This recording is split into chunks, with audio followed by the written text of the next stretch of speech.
भाइयों और बहनों, आप सबका दिल से यहां बहुत बहुत स्वागत, नमस्कार।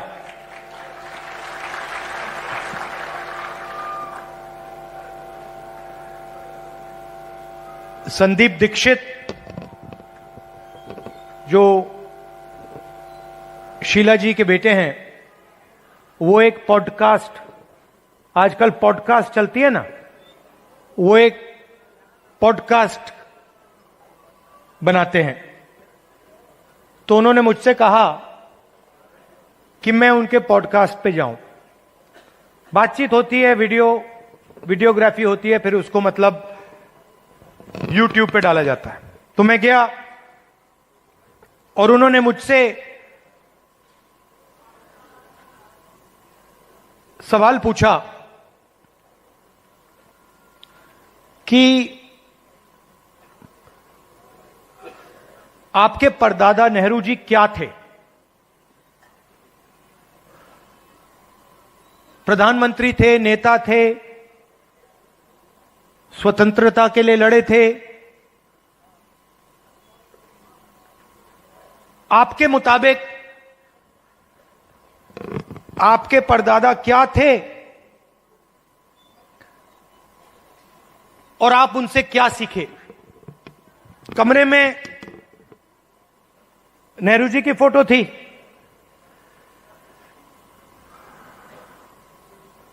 एक तरफ गांधी जी की पेंटिंग थी,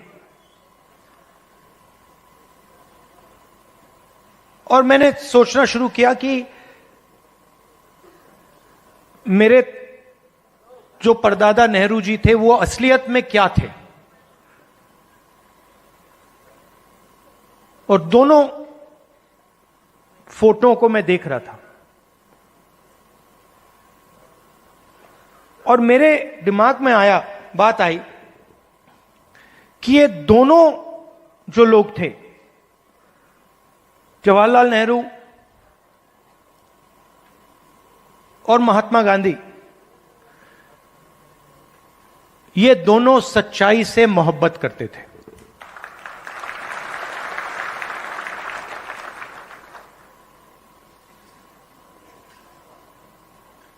और अगली लाइन में मैंने बोला, सिर्फ नेहरू जी नहीं, सिर्फ महात्मा गांधी जी नहीं, उसमें आप एक लंबी लिस्ट लगा सकते हो।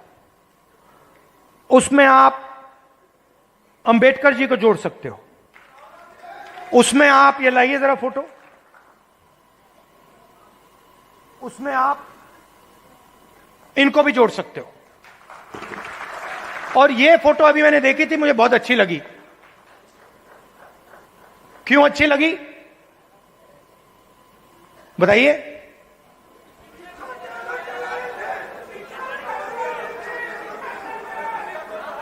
क्योंकि जो इनकी पत्नी है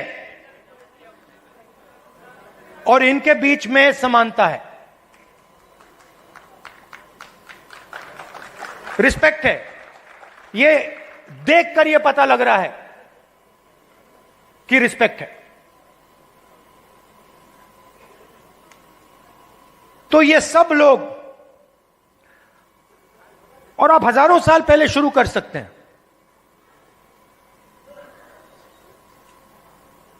बुद्ध भगवान सच्चाई से मोहब्बत करते थे, सच्चाई से दूर नहीं जा सकते थे।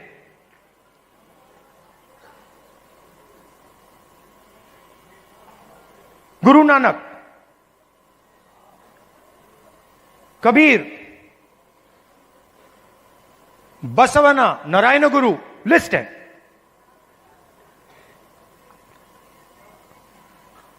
तो लोग मुझे कहते हैं कि ये संविधान 1947 में लिखा गया था, और मैं उनसे कहता हूं नहीं, यह संविधान हजारों साल पुराना है। और इस किताब के अंदर अंबेडकर जी की सोच, फूले जी की सोच, गांधी जी, नेहरू जी, गुरु नानक जी, कबीर, जिन लोगों को हिंदुस्तान मानता है और रिस्पेक्ट करता है, उनकी सोच इसके अंदर है। तो जब मैं इस किताब को, और जब आप इस किताब को ऐसे पकड़ते हो, आप 70-80 साल पुरानी किताब को नहीं पकड़ रहे हो, आप हजारों साल पुरानी विचारधारा की रक्षा कर रहे हो।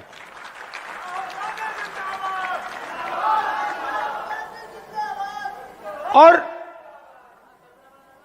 अगर हम सच्चाई की बात करें तो क्या इसमें सावरकर जी की विचारधारा है? हो ही नहीं सकती, क्योंकि वो सच्चाई का सामना नहीं कर पाए। अब ये बात किसी को अच्छी लगे ना लगे, ये सच्चाई है, तो मुझे ये बोलनी ही पड़ेगी।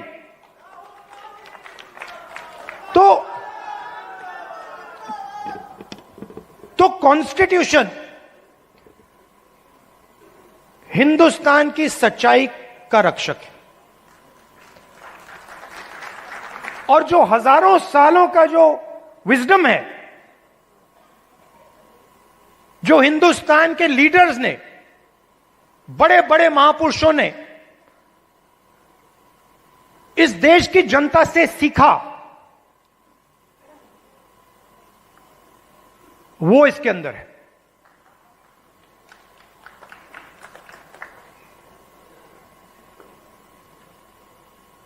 अंबेडकर जी ने दलितों की लड़ाई लड़ी, दलितों के लिए लड़ाई लड़े।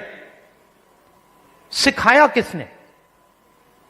सिखाया देश के दलितों ने।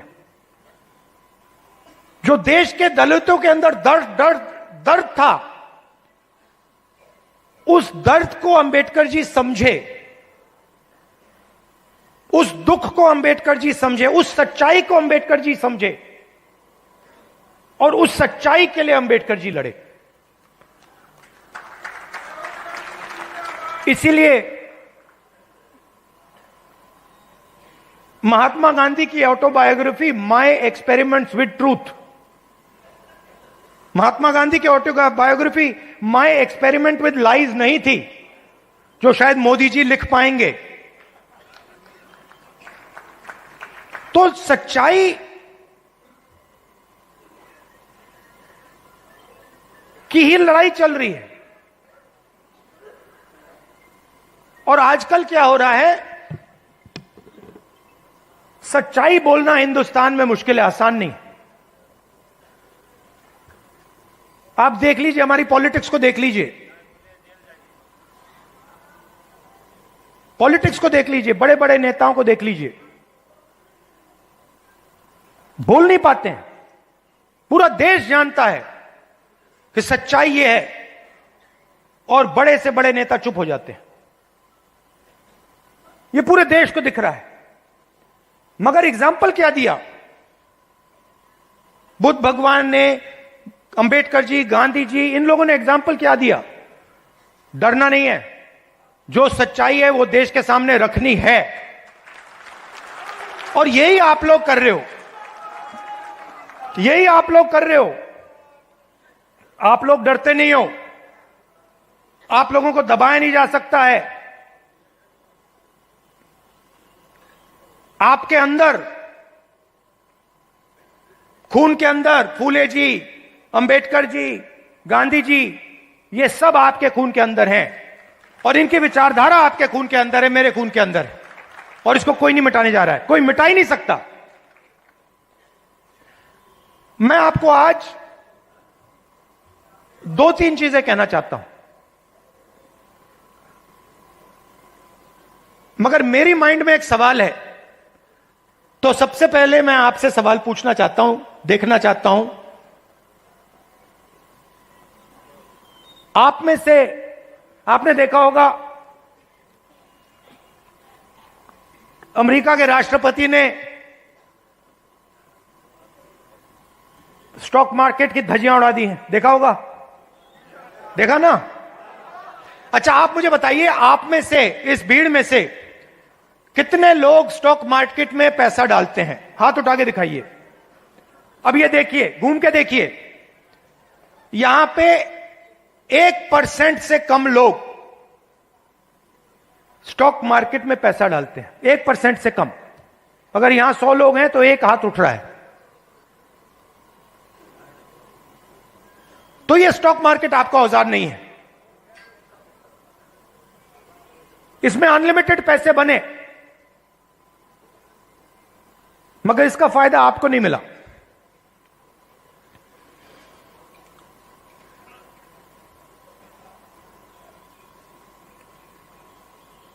सीधी बात करूं, सीधा बोलूं, ठोक के, हमारे यहां पे केपी सिंह जी हैं।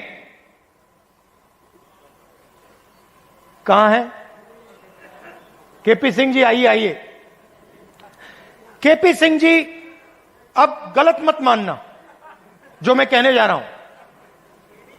देखिए, केपी सिंह जी ने कहा, बैठिए बैठिए, आइए। केपी सिंह जी ने कहा कि मैं ऑर्थोपीडिक सर्जन हूं। कहा ना आपने? कहा। कुछ दिन पहले पार्लियामेंट हाउस में डेलीगेशन आया, वहां पे ऐसे ही एक व्यक्ति ने मुझे कहा, मैं आईआईटी का प्रोफेसर हूं। और मैंने उससे यही कहा कि देखिए, मैं कुछ कहना चाहता हूं मगर शायद आपको अच्छा ना लगे, इजाजत है? उन्होंने कहा हां, कह दीजिए। और वही मैं आपसे इजाजत लेना चाहता हूं। इजाजत है? देखिए,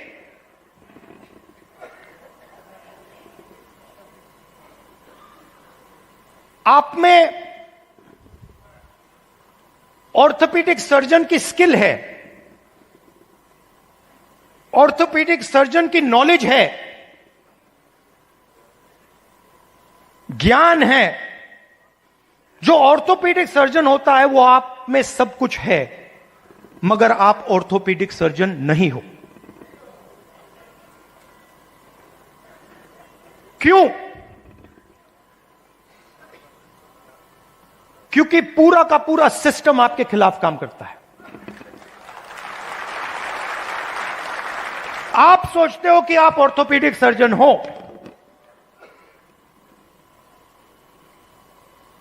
मगर आप अस्पताल को कभी नहीं चला पाओगे। आपको चलाने नहीं दिया जाएगा, कभी नहीं चलाने दिया जाएगा। और अगर आप में क्षमता चलाने की हो तो आपको फाइनेंस नहीं मिलेगा, पैसा नहीं मिलेगा, बैंक लोन नहीं मिलेगा। और अगर आपने बैंक लोन ले लिया और आपने अस्पताल भी शुरू कर दिया, तब ब्यूरोक्रेसी आपको रोकने की कोशिश करेगी। तो आपके मन में लग रहा है आपको कि मैं ऑर्थोपीडिक सर्जन हूं, मगर ऑर्थोपीडिक सर्जन के सच्चे औजार आपके हाथ में नहीं है, आपके खिलाफ काम कर रहे हैं।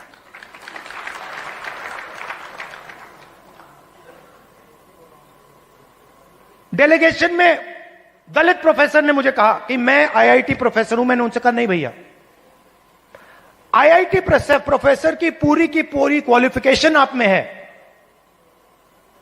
मगर सिस्टम आपको सच्चा आईआईटी प्रोफेसर नहीं बनने देगा।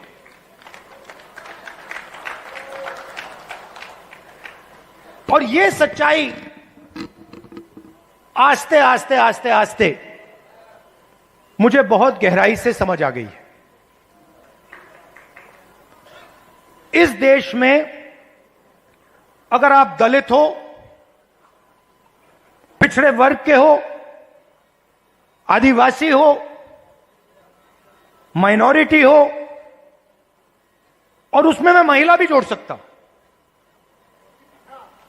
पिछड़ा बोला, ईबीसी हो, अति दलित हो, अगर आप अपर कास्ट के नहीं हो तो आप सेकंड क्लास सिटीजन हो। और मैं ये ऐसे नहीं बोल रहा हूं, मैं सोच समझ के बोल रहा हूं, मैं पढ़ लिख के बोल रहा हूं, और मैं सिस्टम को बहुत गहराई से देखने के बाद बोल रहा हूं। मैं आपको 2-3 उदाहरण देना चाहता हूं। तेलंगाना में हमने कास्ट सेंसस किया, और बात अब तेलंगाना में कास्ट सेंसस से बहुत आगे निकल गई है।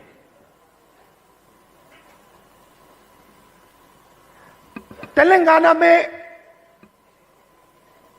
हम आपको ऐसा इंफॉर्मेशन दे सकते हैं, सामाजिक इंफॉर्मेशन, कि आप अपने सपने में भी नहीं देख पाओगे।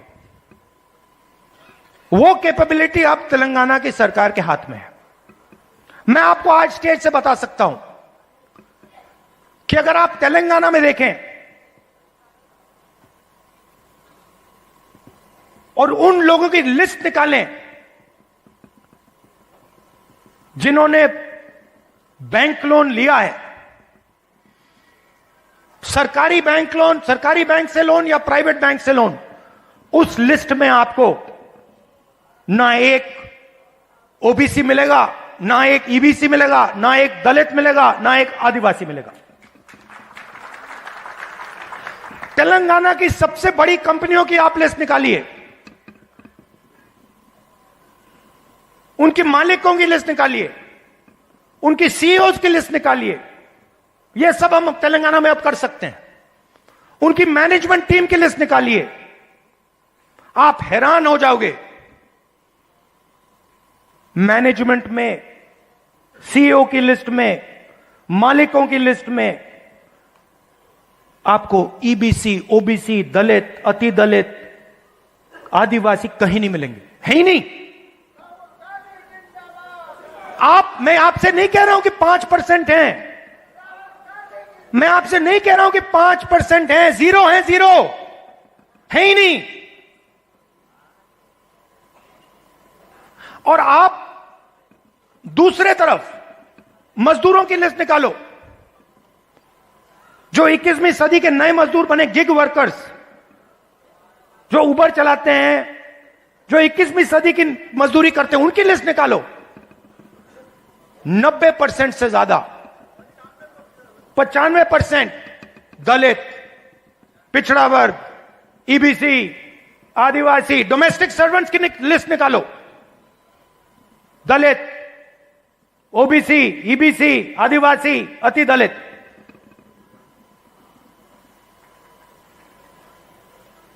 और मैं सिर्फ कंपनियों की बात नहीं कर रहा हूं, मैं अस्पतालों की बात कर रहा हूं, शिक्षा के सिस्टम की बात कर रहा हूं, सरकार की बात कर रहा हूं, कॉर्पोरेट इंडिया की बात कर रहा हूं। जहां भी आप देखो, आप हो ही नहीं।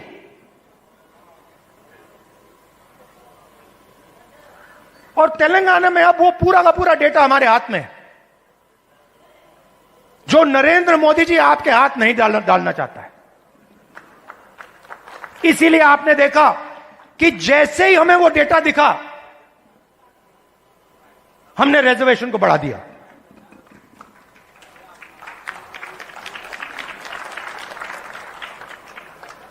मैंने नरेंद्र मोदी जी को लोकसभा में सामने बोला, ये जो फेक दीवार बना रखी है 50% रिजर्वेशन की, इसको अगर आप नहीं तोड़ोगे तो हम इसको तोड़ के गिरा के फेंक देंगे। और दूसरी बात, इस देश के दलितों को, पिछड़ों को, ईबीसी, ओबीसी, अति दलित, आदिवासी, गरीब जनरल कास्ट के लोगों को पता लगना चाहिए कि इस देश की सच्चाई क्या है। कि 5% लोग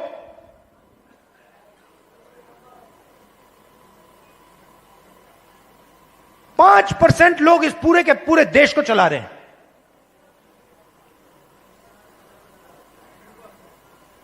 दस 15 लोग हैं जिन्होंने पूरे के पूरे कॉर्पोरेट इंडिया को पकड़ रखा है। अदानी, अंबानी, 10 नाम है। और आपका लाखों करोड़ रुपया सीधा आपके जेब में से उनके जेब में ट्रांसफर होता है। जीएसटी आप देते हो, कर्जा माफ उनका होता है। जीएसटी आप देते हो और ठग से कर्जा माफ उनका होता है।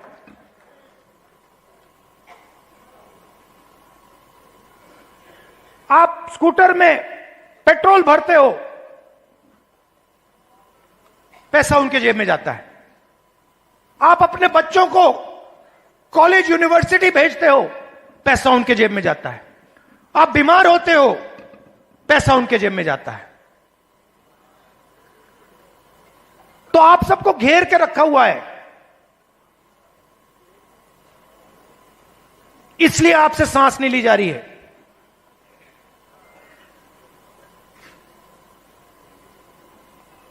क्योंकि पूरे सिस्टम ने आपको घेर के रखा हुआ है, और उसमें गरीब जनरल कास्ट भी हैं। वो भी उन कंपनियों में नहीं जा सकते, वो भी डॉक्टर नहीं बन सकते, वो भी लॉयर नहीं बन सकते।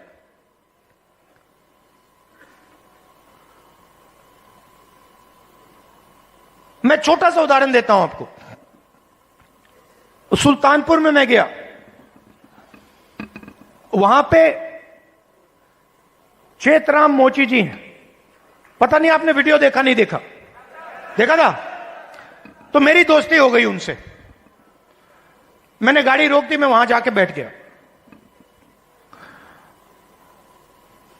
मैं आपको बताना चाह रहा हूं कैसे फंसाया गया है, किस प्रकार से फंसा के रखा हुआ है। मैं गया, 40 मिनट में उनके साथ बैठा। मैंने देखा कि हुनर की कोई कमी नहीं है। उनसे आप कोई भी उनको आप कोई भी जूता दे दो और कहो भैया इसको बना दो, कोई भी हो, मतलब ब्रांडेड जूता हो, ये आपने ये पहना हुआ ये हो, कुछ भी, 2-3 घंटे में वही जूता आपको मिल जाएगा, उससे अच्छा मिल जाएगा। और मैंने उनसे पूछा आप यहां कितने साल से हो? कहते हैं 40 साल से हूं राहुल जी, 40 साल। फिर मुझे देख के कहते हैं राहुल जी ये मेरा बेटा है, अब ये यहां मेरे साथ काम नहीं करना चाहता। तो मैंने कहा क्यों? और फिर सिर नीचे करके कहते हैं कि राहुल जी 40 साल में मुझे किसी ने इज्जत नहीं दी। एक ही आदमी ने, मेरे पिता ने मुझे रिस्पेक्ट और इज्जत दी थी। मैं यहां आता हूं, सुबह आता हूं, दिन भर काम करता हूं, घर चला जाता हूं। 40 साल में मुझे एक व्यक्ति ने इज्जत नहीं दी। अकेले काम कर रहे थे। बेटा कह रहा था मुझे नहीं करना काम, मैं जा रहा हूं, मैं नौकरी करूंगा। मैंने उनसे पूछा, मैंने कहा एक बात बताइए, अगर आप अपने काम को थोड़ा इंप्रूव करना चाहते हो तो आप क्या कदम लोगे? एकदम उन्होंने मुझे बोला कि देखिए राहुल जी, मैंने एक मशीन है, मैंने उसकी फोटो देखी थी, अगर वो मशीन मुझे मिल जाए तो मेरा काम डबल हो जाएगा ऐसे ही। तो हमने क्या किया, बहुत महंगी मशीन नहीं थी, हमने किसी राजनेता से वो मशीन डोनेट करा दी और उनको हमने मशीन दे दी। नहीं अभी ताली मत बजाइए, अभी ठहर जाइए, ताली बजाने की बात अभी आ रही है। 3 महीने बाद मुझे फोन आता है,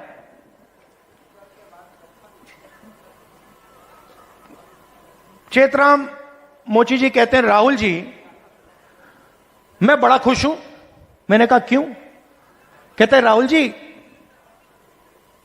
मेरी अब 2 दुकानें हैं, 10 लोग मेरे लिए काम करते हैं।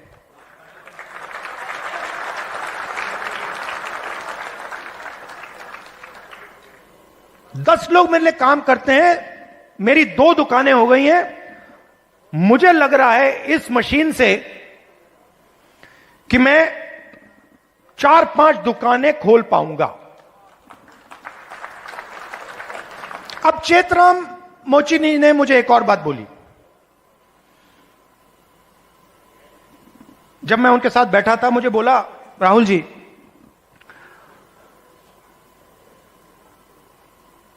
यूपी सरकार ने मुझे एक बार ट्रेनिंग पे बुलाया।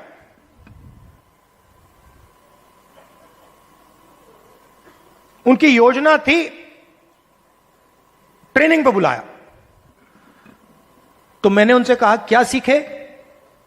कहते राहुल जी, मैं वहां गया, ट्रेनर से ज्यादा तो मुझे मालूम था। वो ट्रेनर को, मतलब वो तो ट्रेनर मोची ही नहीं था, उसको तो कुछ मालूम ही नहीं था। मैंने कुछ टाइम उसको समझाने की कोशिश की, मगर फिर वो समझा नहीं तो वापस आ गया। अब आप देखिए, हुनर किसके हाथ में है? चेतराम जी के हाथ में। ट्रेनिंग कौन दे रहा है?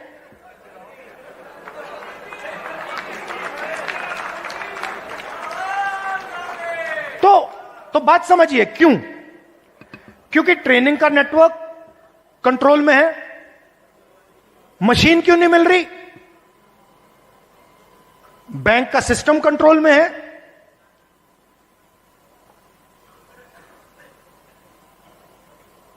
ट्रेनिंग क्यों नहीं हो रही? क्योंकि चेतराम जी ट्रेनिंग के सिस्टम में ही नहीं है। जिसके पास हुनर है, जिसके पास ज्ञान है, वो ट्रेनिंग करा ही नहीं रहा है। तो मैंने क्या किया? इससे मैंने क्या सीखा? मैंने तेलंगाना के चीफ मिनिस्टर को चिट्ठी लिखी और मैंने उनको सुझाव दिया। मैंने कहा कि देखिए, ये पता लगाइए ये आप कर सकते हैं या नहीं। आईटीआई के सिस्टम में क्या होता है? ट्रेनिंग होती है, बढ़ई की ट्रेनिंग होती है, प्लम्बर की ट्रेनिंग होती है, मोची की ट्रेनिंग होती है, कुम्हार की ट्रेनिंग होती है, ये सब ट्रेनिंग होती है। तेलंगाना में मैंने चीफ मिनिस्टर को सुझाव दिया कि आप ऐसे कीजिए, आप सर्टिफिकेशन सेंटर बनाइए। तेलंगाना में लाखों मोची हैं, नेटवर्क है मोची का, उस नेटवर्क के अंदर हुनर है, कैपेबिलिटी है। मैंने चीफ मिनिस्टर से कहा कि ट्रेनिंग इनसे करवाइए। तो हजारों मोची,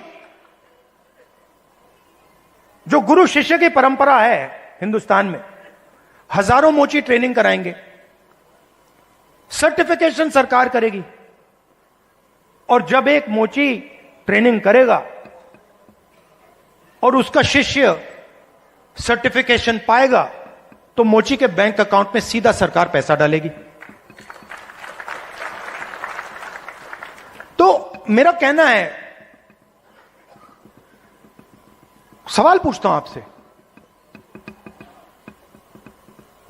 बढ़इयों के लिए हिंदुस्तान में बैंक क्यों नहीं है?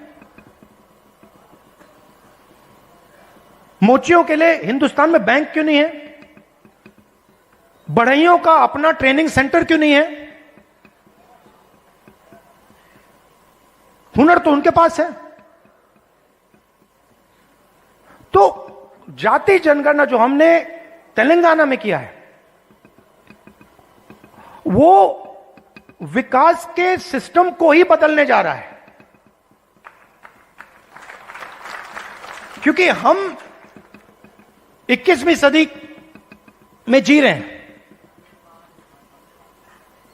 डेटा की सदी है। सब लोग डेटा की बात करते हैं। तेलंगाना में हमारे पास जाति का पूरा डेटा हमारे हाथों में है, और इस डेटा के साथ हम तेलंगाना की पूरी राजनीति को बदल सकते हैं। और जो सचमुच में आपका हक है, जाति जनगणना के माध्यम से वो हम आपको दिलवा सकते हैं।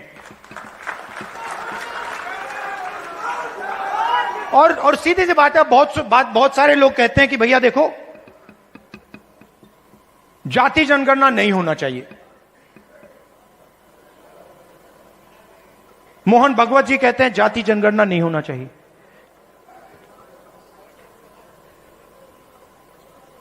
अगर आपको चोट लगती है,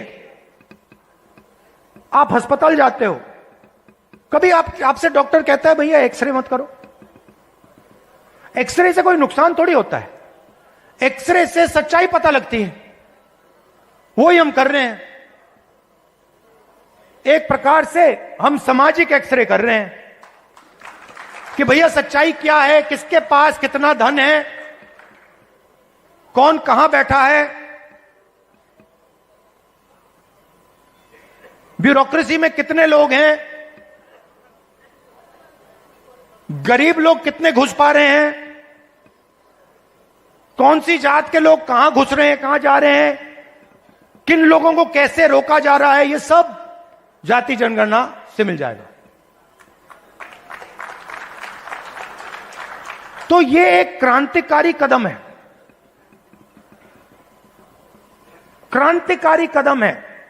इसीलिए आरएसएस और बीजेपी इसको रोकना चाहते हैं, और इसको अब दुनिया की कोई शक्ति नहीं रोक सकती है। बिहार में कांग्रेस पार्टी का मैं आपको रोल बताता हूं। देखिए,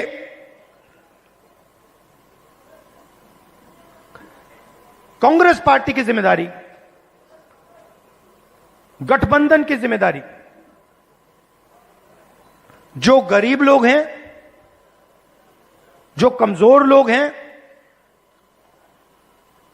ईबीसी, ओबीसी, दलित, महादलित, गरीब जनरल कास्ट के लोग, इन सब को जोड़कर, इन सबको जगह देकर, इज्जत देकर, रिस्पेक्ट देकर आगे बढ़ने का काम कांग्रेस पार्टी का। और मैं आपसे पहला व्यक्ति हूंगा जो आपसे कहेगा कि कांग्रेस पार्टी ने जो पहले काम करना चाहिए था, जिस गति से काम करना चाहिए था, जिस मजबूती से बिहार में काम करना चाहिए था, वो हमने नहीं किया। और हम अपनी गलती से समझे हैं, और अब हम बिना रुके पूरी शक्ति के साथ जो बिहार के कमजोर लोग हैं, बिहार के गरीब लोग हैं, छोटी जात, छोटी अलग अलग जो ओबीसी, ईबीसी, दलित, महादलित के लोग हैं, उन सब को हम लेकर एक साथ हम आगे बढ़ेंगे। कुछ दिन पहले हमने अपने डिस्ट्रिक्ट प्रेसिडेंट्स चुने, और मैं ये नहीं कहूंगा कि ये बहुत बड़ा कदम है, मगर ये एक जरूरी कदम है।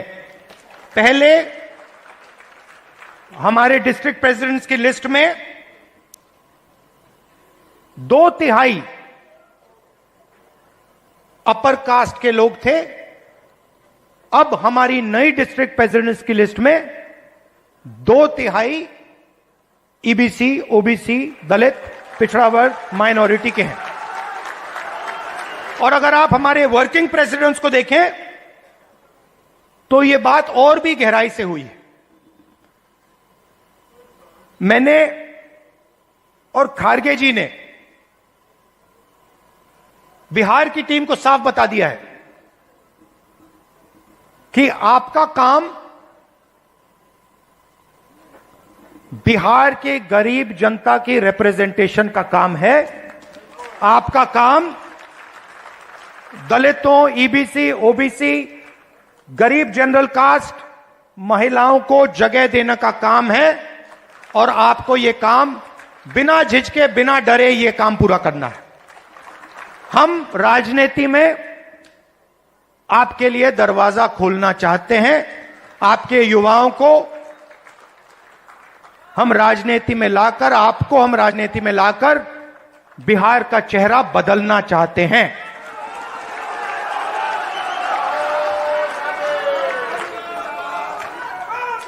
जो बिहार में हुआ है, जो आज बिहार में हो रहा है, जो एनडीए की सरकार बिहार में कर रही है, चुने हुए अरबपतियों की राजनीति चल रही है, अदानी अंबानी की राजनीति चल रही है, उससे हम लड़ रहे हैं और उसको हम हराने जा रहे हैं। और हम जानते हैं कि इस देश को बिहार की जनता डायरेक्शन देती है। जब भी राजनीतिक बदलाव आता है, अंग्रेजों के खिलाफ राजनीतिक बदलाव आया, बिहार की जनता ने यह बदलाव लाने का काम किया था और हम समझते हैं कि बिहार की जनता फिर से यह काम करना चाह रही है और यह काम करेगी। और हम आपके साथ मिलकर, शामिल होकर यह काम करना चाहते हैं। सबसे जरूरी लक्ष्य कॉन्स्टिट्यूशन की रक्षा करना है। हमारी जो पुरानी विचारधारा है, बिल्कुल मतलब ऐसे, और जो इसके सामने आएगा, आपने देखा होगा पहले नरेंद्र मोदी, उनकी पार्टी कह रहे थे 400 पार, देखा आपने 400 पार। उसके बाद कांग्रेस पार्टी, इंडिया गठबंधन सामने खड़ा हुआ और फिर मोदी जी जब पार्लियामेंट आई, यूं किए कि मैं बदलूंगा नहीं इसको। तो कॉन्स्टिट्यूशन ने और आपने कॉन्स्टिट्यूशन को बचाने का काम किया। इसके लिए मैं आपको दिल से धन्यवाद करता हूं। और जहां भी देखिए, और जहां भी मेरी जरूरत होगी, बिहार के कोने कोने में, हिंदुस्तान के कोने कोने में आप मुझे बुलाओ, मैं हाजिर हो जाऊंगा। आपकी लड़ाई मेरी लड़ाई है।